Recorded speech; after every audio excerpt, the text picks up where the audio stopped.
Assalamu alaikum friends, welcome to Afsheen's recipes. இன்னைக்கு நம்ம recipe சேனல்ல சூப்பரான ரொம்ப சத்தான முருங்கை கீரை பருப்பு போட்டு கடையிறது எப்படி நம்ம குக்கர்ல செய்யறதுன்னு பார்க்கலாம். அதுக்கு நான் அந்த 3 பேக் கீரை வாங்கிட்டு வந்திருக்கேன். நான் வந்து கல்ஃப்ல இருக்கேன். சோ இங்க கீரை வந்து எப்படி விக்குது அப்படினு உங்களுக்கு காமிக்கணும்னு ஆசைப்பட்டேன். முருங்கை கீரை இந்த மாதிரி பேக் பண்ணி வச்சிருக்காங்க. இந்த ஊர் காசுக்கு வந்து 2 ரூபாய் கணக்கு வரும். நம்ம ஊர் பைசாக்கு இந்த 3 பேக்குமே சேர்த்து 100 ரூபாய் வரும். ஒரு வேளைக்காக 100 ரூபாய் ஸ்பெண்ட் பண்ண வேண்டியது இருக்கு. அங்க நம்ம வந்து மரத்திலே பறிச்சி செஞ்சிருவோம். பட் இதுல நிறைய சத்து இருக்கு அப்படின்றதுனால கண்டிப்பா வீக்லி ஒன்ஸ் நான் வாங்கி இத சமைச்சிடுவேன். இப்போ இத வந்து எப்படி நம்ம குக்கர்ல வைக்கலாம்ன்றத பார்க்கலாம். இதுக்கு துவரம் பருப்பு 1/4 டம்ளர் எடுத்து வச்சிருக்கேன். ஒரு பெரிய சைஸ் ஆனியன் எடுத்து கட் பண்ணி வச்சிருக்கேன். ரொம்ப சின்னதா கட் பண்ணனும்னு இல்ல, நம்ம வேக வைக்கிறதுக்காக தான். 4 பச்சை மிளகாய் எடுத்து வச்சிருக்கேன். 6ல இருந்து 7 பல்லு பூண்டு எடுத்து வச்சிருக்கேன். இது இப்போ வந்து பருப்பை வாஷ் பண்ணிட்டு இது எல்லாத்தையும் போட்டு குக்கர்ல வச்சிடலாம். இது ஒரு 4 விசில் வச்சு ஆஃப் பண்ணி எடுத்துக்கோங்க. இதுல வந்து தக்காளி சேர்க்க தேவையில்ல. தக்காளி சேர்த்தோம்னா முருங்கைக்கீரை வந்து ரொம்ப ஹார்டா மாறிடும். நம்ம கடையிறதுக்கு ரொம்ப கஷ்டமா இருக்கும். டேஸ்டும் வேற மாதிரி இருக்கும். சோ நம்ம வந்து தக்காளி போட தேவையில்லை. இது கீரை எப்படி க்ளீன் பண்றது அப்படினு நான் காமிச்சிருக்கேன். எப்பவுமே முருங்கைக்கீரையில பேக் சைடுல புழு பூச்சி இருக்கும். சோ பேக் சைடுல திருப்பி பார்த்துட்டு நல்லா ஒதறிட்டு தான் க்ளீன் பண்ணனும். இந்த குச்சி அதிகமா போட கூடாது. இந்த குட்டி குட்டி குச்சி அதிகமா இருந்துச்சுனா வயிறு வலிக்கும்னு சொல்லுவாங்க. சோ இத பார்த்து க்ளீன் பண்ணிக்கோங்க.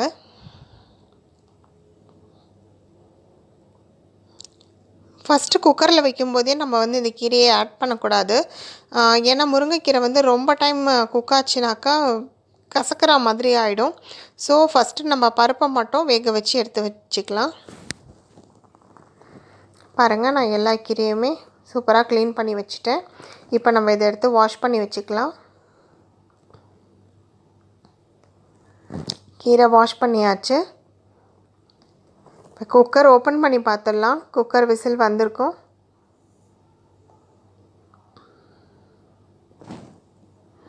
பாருங்க பருப்பு நல்லா வெந்திருக்கு 4 விசில்ல.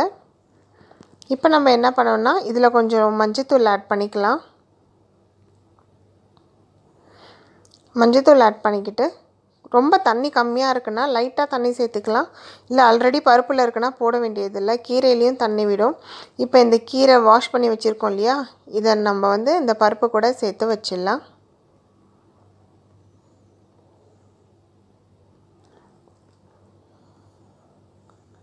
இப்போ அடியில இருக்க பருப்பை கொஞ்சம் கிளறி விட்டு நம்ம மூடி வச்சிடலாம்.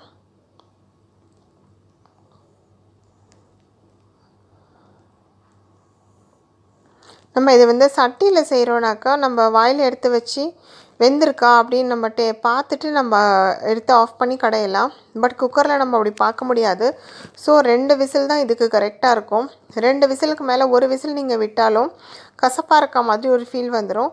கரெக்ட்டா 2 விசில் வச்சாலே போதும். மிதமான தீயில 2 விசில் இருந்தா கரெக்ட்டா இருக்கும். இப்போ பாருங்க நான் 2 விசில் வச்சு ஆஃப் பண்ணிட்டேன். தண்ணி நிறைய இருக்கு.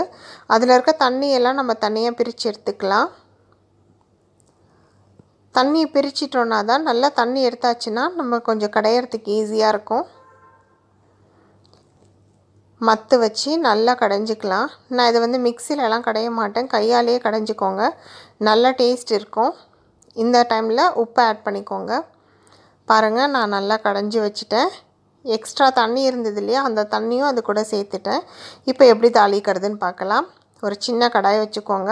ஆயில் சேர்த்துக்கோங்க. ஆயில் ஹீட் ஆன உடனே கடுகு உளுத்தம் பருப்பு போட்டு பொரிய விடுங்க. அப்புறம் நான் 4 சிகப்பு மிளகாய் எடுத்துர்க்கேன். குண்டு மிளகாய். அது வந்து ஓபன் பண்ணி நம்ம அத கூட சேர்த்துக்கலாம். அடுத்து சீரகம் சேர்த்திருக்கேன். 1/2 டேபிள்ஸ்பூன் சீரகம். அப்புறம் 1 ஸ்பூன் ஃபுல்லா வடகம் சேர்த்திருக்கேன். வடகம் வந்து கண்டிப்பா சேர்த்துக்கோங்க. வடகம் வந்து கீரைக்கு நல்ல வாசனை கொடுக்கும்.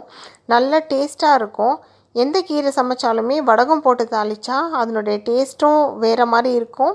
அதனுடைய வாசனையும் ரொம்ப அமேசிங்கா இருக்கும்.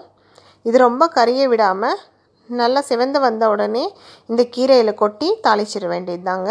கீரையை அடுப்புல வைக்க வேண்டியது இல்ல. கேஸ் ஆஃப் ஆயி தான் இருக்கு. ரொம்ப சூப்பரா வாசனை வருது வடகத்தோட வாசனை. அவ்வளவுதாங்க. ரொம்ப சிம்பிளா நம்ம வந்து குக்கர்லயே கடைஞ்சிடலாம். ரொம்ப நல்லா இருக்கும். டேஸ்டா இருக்கும். வீட்டில் எல்லோரும் கண்டிப்பாக ட்ரை பண்ணி பாருங்கள். இன்றைக்கி இதுக்கு சைட் டிஷ்க்கு நான் கருணக்கிழங்கு வந்து வறுத்து வச்சுருக்கேன். நான் சூப்பராக சாப்பிட போகிறேன். நீங்களும் ட்ரை பண்ணி பாருங்கள்.